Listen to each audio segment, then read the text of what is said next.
하루를 살아가는 시편 묵상 3월 4일 묵상을 시작하겠습니다. 오늘의 제목은 아직 끝나지 않았습니다 입니다. 오늘의 시편 말씀을 읽겠습니다. 오늘은 시편 37편 마지막 부분을 묵상하도록 하겠습니다. 37편 32절에서 40절입니다. 악인이 의인을 엿보아 살해할 기회를 찾으나 여호와는 그를 악인의 손에 버려두지 아니하시고 재판 때에도 정죄하지 아니하시리로다. 여호와를 바라고 그의 도를 지키라. 그리하면 내가 땅을 차지하게 하실 것이라. 악인이 끊어질 때 내가 똑똑히 보리로다. 내가 악인의 큰 세력을 본즉 그 본래 땅에 서 있는 나뭇잎이 무성함과 같으나 내가 지나갈 때에 그는 없어졌나니 내가 찾아도 발견하지 못하였도다. 온전한 사람을 살피고 정직한 자를 볼지어다. 모든 화평한 자의 미래는 평안이로다. 범죄자들은 함께 멸망하리니 악인의 미래는 끊어질 것이나 의인들의 구원은 여호와로부터 오나니 그는 환난 때에 그들의 요새이시도다. 여호와께서 그들을 도와 건지시되 악인들에게서 건져 구원하심은 그를 의지한 까닭이로다. 아멘. 오늘의 시편 묵상입니다. 뛰어난 스토리를 가진 영화에는 아무도 예상치 못하는 반전이 있습니다. 모든 것이 다 끝났다고 생각할 때 예상치 못한 반전이 일어납니다. 그래서 뛰어난 시나리오 작가는 영화에서 관객이 전혀 예측할 수 없는 반전을 미리 준비해 놓습니다. 우리 인생을 만들어 가시는 하나님도 우리 인생의 곳곳에 우리가 전혀 예측하지 못하는 반전을 준비해 두셨습니다. 성경의 인물들을 보면 하나님이 예측치 못한 반전을 행하십니다. 그래서 사무엘을 낳은 한나는 인생의 역전을 이루시는 하나님의 섭리를 이렇게 기도로 고백합니다.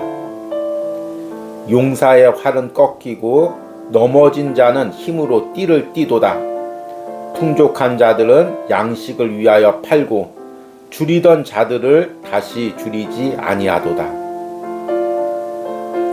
시편 37편에서 악인과 의인의 삶에 관여하시는 하나님의 섭리를 한 단어로 표현하면 반전입니다. 악인은 무성한 나무처럼 세력을 떨칩니다. 그들은 자신이 가진 힘으로 의인을 살해하려 합니다. 이미 모든 것이 다 끝난 것 같습니다. 그러나 하나님은 악인뿐 아니라 의인도 전혀 예측하지 못하는 일을 행하십니다. 모든 것이 예측하지 못한 시간에 예측하지 못하는 방법으로 일어납니다. 의인은 악인의 손에 건지심을 받고 땅을 차지합니다. 악인은 갑자기 사라집니다. 하나님이 이루신 가장 뛰어난 반전은 십자가상에서 이루어졌습니다. 예수님이 십자가에서 죽으실 때 그것을 보는 모든 사람들은 이제 모든 것이 끝났다고 생각했습니다.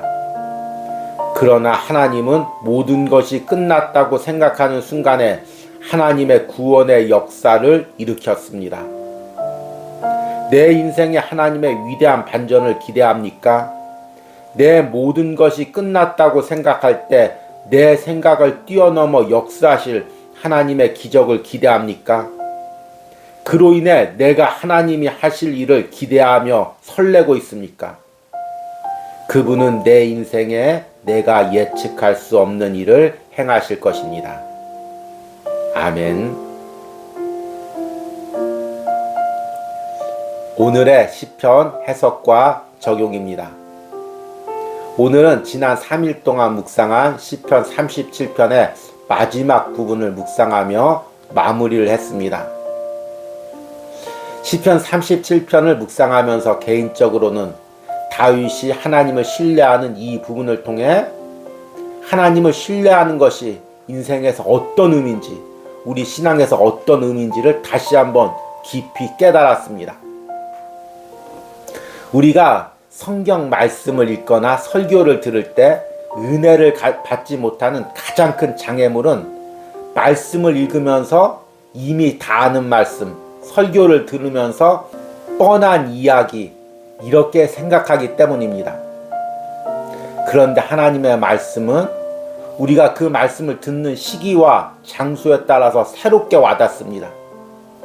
그것이 바로 묵상이 주는 은혜입니다. 저는 이 시편 37편을 준비하면서 개인적으로 산에 올라갈 시기가 있어서 시편 37편을 오디오 낭독으로 귀에서 이어폰으로 들으며 정상까지 올라갔습니다. 몇십 번을 반복해서 들었던 것 같습니다. 그런데 그 몇십 번을 들으면서 계속해서 시편 37편의 의미가 새롭게 와닿았습니다. 다윗이 자신의 인생에서 간절히 하나님을 신뢰하는 기도가 내 기도로 느껴졌습니다. 그리고 하나님께서 의인과 악인의 삶에 우리가 예측치 못한 반전을 행하심을 깨달았습니다. 여러분, 우리가 왜 우리의 삶을 기대하지 못합니까? 하나님이 행하실 일을 기대하지 못합니까? 그저 뻔한 스토리로 흘러갈 것이라고 생각하기 때문입니다. 그런데 하나님은 우리가 예측치 못한 일을 행하십니다. 성경의 모든 인물들은 그 예측치 못한 하나님의 반전을 인생 속에서 경험했습니다. 아브라함은 자신의 인생이 다 끝났다고 생각할 때 100세 하나님께서 아들 이삭을 주셨습니다. 또 이삭을 번제로 바치면서 다 끝났다고 생각할 때 하나님께서 이삭을 살려주셨습니다. 에스더는 죽으며 죽으리라고 나갔을 때 하나님께서 자신뿐만 아니라 민족을 살려주셨습니다. 다니엘의 세 친구는 불 속에서 건지심을 받았습니다. 욥은 자신의 재산과 모든 것을 잃었을 때 하나님께서 다시금 회복을 시켜주셨습니다. 우리가 시편 1권에서 묵상하는 다윗도 마찬가지입니다. 그래서 이 부분을 오늘 묵상에서 언급한 한나는 이렇게 기도로 고백합니다. 용사의 활은 꺾이고 넘어진 자는 힘으로 띠를 띠도다. 풍족한 자들은 양식을 위하여 품을 팔고 줄이던 자들은 다시 줄이지 아니하도다. 하나님께서 용사, 힘 있는 자의 활은 꺾으시고 또 넘어진 자는 일으켜 세우십니다.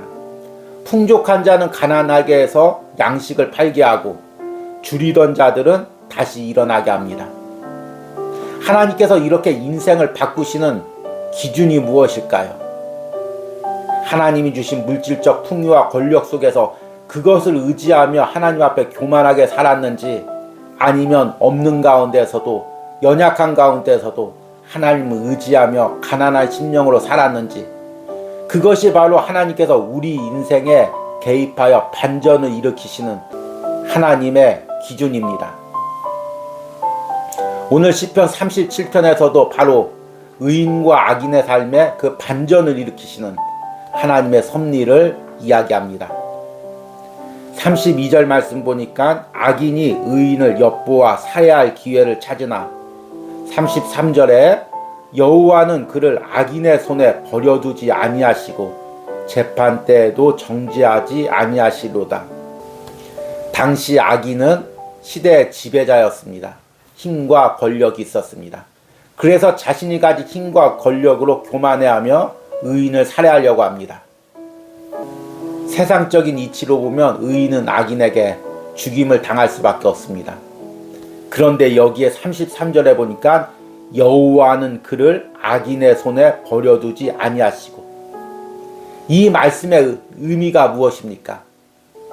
강한 자가 약한 자를 핍박하고 강한 자가 승리한 것이 당연한 세상 이치인데, 가만히 놔두면 그런 이치로 돌아가는데, 그 이치 가운데, 세상의 이치 가운데 하나님의 손이 개입한다는 것입니다.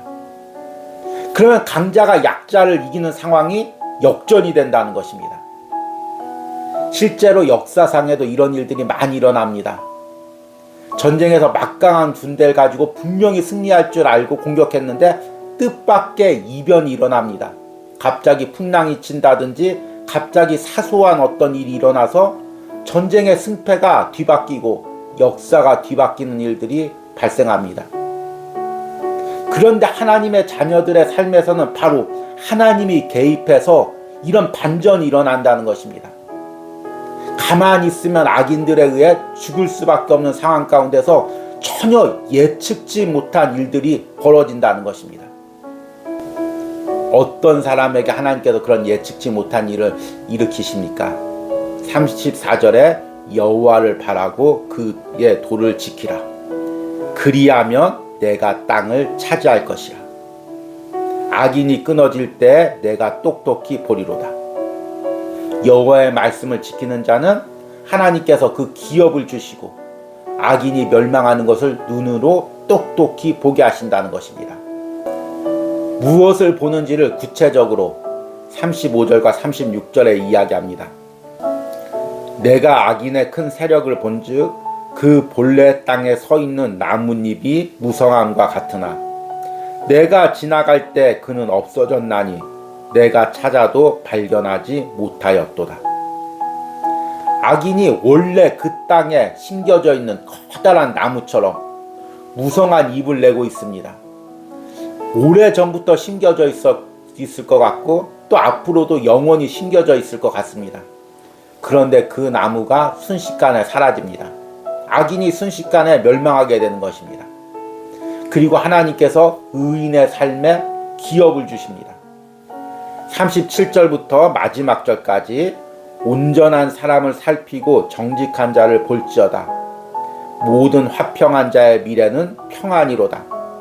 범죄자들은 함께 멸망하리니 악인의 미래는 끊어질 것이나 의인들의 구원은 여호와로부터 오나니 그는 환난 때 그들의 요새이시로다. 여호와께서 그들을 도와 건지시되 악인들에게서 건져 구원하심은 그를 의지한 까닭이로다. 하나님께서 하나님을 믿는 자, 그를 의지하는 자에게 예상치 못한 반전을 일으키시는 것은 그들이 하나님을 의지하는 까닭이기 때문이라고 이야기합니다. 하나님을 의지하는 자들에게는 하나님께서 예측할 수 없는 일들을 행하십니다. 많은 그리스도인들이 기대감과 또 설레임을 잊어버린 채 신앙생활을 하고 있습니다. 특별히 신앙의 연수가 길어질수록 우리 안에 이런 마음이 듭니다. 모든 것이 다 뻔한 것 같고 말씀도 뻔한 것 같고 인생에 하나님이 하시는 일도 다 뻔한 것 같습니다. 그러나 하나님은 우리가 예측치 못한 일을 행하십니다. 모든 것이 다 끝났다고 생각하는 그 순간에 하나님의 기적이 일어납니다. 바로 예수 그리스도의 십자가가 그것이었습니다. 많은 사람들이 예수님을 따랐지만 예수님은 로마 병정들에게 처참하게 채찍질을 맞고 십자가를 지고 십자가에 매달렸습니다. 그 당시로서는 가장 처참한 상황인 것입니다. 그리고 예수님께서 그 십자가에서 죽으셨습니다. 다 끝났다고 생각했습니다. 예수님의 제자들까지 다 끝났다고 생각하고 뿔뿔이 흩어졌습니다.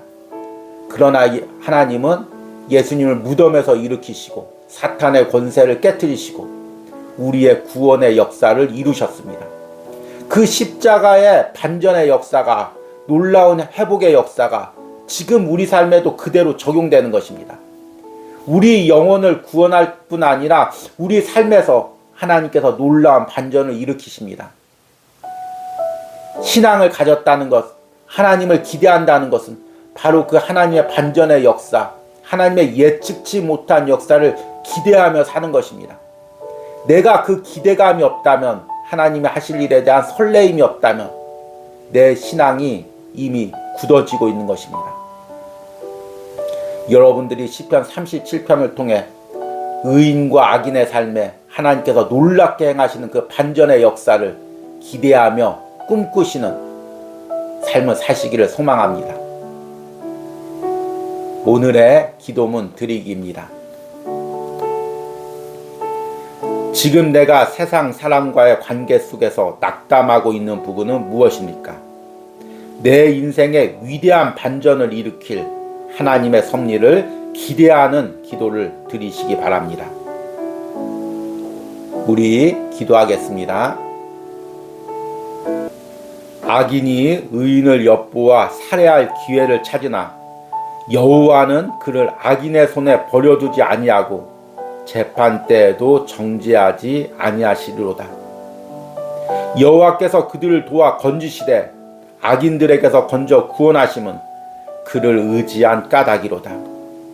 주님, 다윗은 일평생 의인과 악인의 삶에서 하나님의 반전의 역사를, 예측치 못한 역사들을 기대하며 살았습니다. 그리고 실제로 그 하나님의 예측치 못한 반전의 역사를 매 순간 맛보며 살았습니다. 그래서 평생 하나님을 찬양하며 하나님의 구원을 즐거워하는 삶을 살았습니다. 하나님, 시편 37편을 묵상하며 다윗과 같은 그 신앙의 기대가 내게도 있게 하시고 다윗이 경험했던 그 반전의 역사가 내 삶에서도 일어나게 하여 주시옵소서. 모든 것이 다 끝났다고 생각하는 그 순간에 내가 기대치 못한 하나님의 역사가 내 삶에 일어나게 하여 주시옵소서. 오늘 하루를 살아가는 시편 묵상을 동참하는 모든 영혼들이 바로 그 반전의 역사를 인생에서 맛보는 은혜를 경험하게 하여 주시옵소서. 예수님의 이름으로 기도했습니다. 아멘.